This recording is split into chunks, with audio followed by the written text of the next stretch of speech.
to have surgery in a week.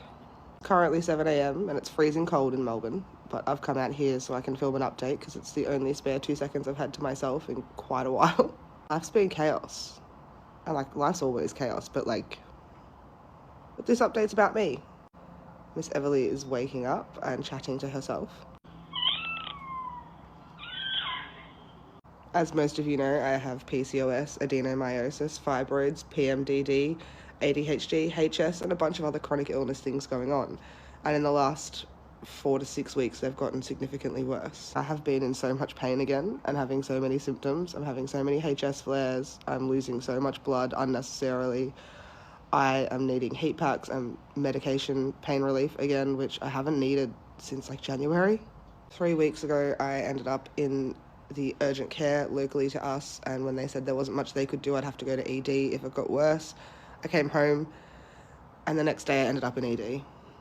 Without giving too much information and being too much, I use Modibody, and I use the 250ml absorbency Modibody underwear. I was overflowing those. I was dizzy, I had a high heart rate, I was seeing spots, and I was like, crap, do I need a blood transfusion? Oh dear. I went to the hospital, they seen me really quickly, they were really great, and it came back I didn't need a blood transfusion, so I had to discharge myself because Everly was having seizures at home and her PRNs weren't working. It's not funny though, is it? It's not. The next week I seen my GP and he sent another referral based off what had been happening. I spent 15 days losing a significant amount of blood out of 30. Not great. I did go back on oral contraception around 3 months ago, and within a month my mental health declined rapidly. I've since done a significant amount of research, and neurodivergent women taking oral contraceptions really struggle with their mental health. Not to mention my PMDD, it made it worse. I was having dark thoughts and I just wasn't feeling myself. So I came off that and I have now ruled out oral contraceptions completely. Well, after my GP sent the referral, within 2 days I got a phone call to book in an appointment with a gynecologist the very next week. Things don't tend to move that quickly in the medical world, so that has me a little anxious.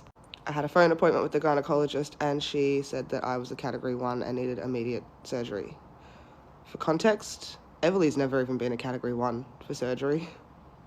My last gynecologist booked me as category 3, so I wanted to push for a hysterectomy, but on reflection of the healing process of that, it's just not something I can do right now.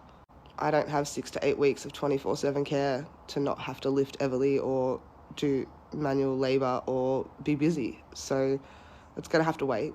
But within a day I had a phone call booking me in for surgery, and when I said I couldn't do the day they offered I could do the next week, they said that's too long, you need to come in sooner than that. So crap. I will be having a D&C, a biopsy, swabs taken, exploratory surgery, and a Mirena inserted. I didn't want to go with any more hormonal routes, but I don't really have a choice if I can't get a hysterectomy right now.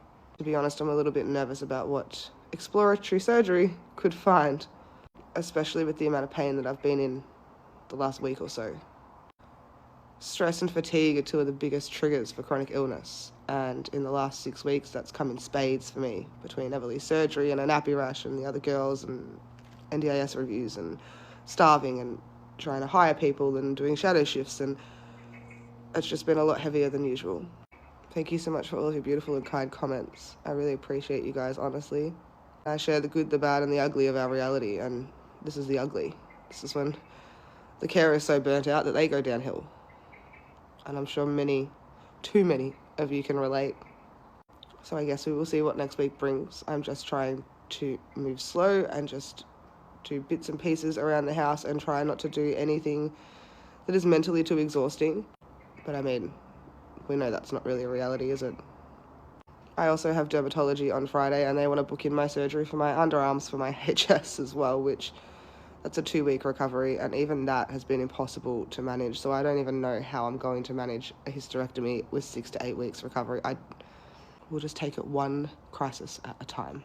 Last week has not been kind to me, and as I always say to you guys, I hope next week is better. I have my fingers crossed I get good news that it was just a particularly bad month because of stress, but we'll just see.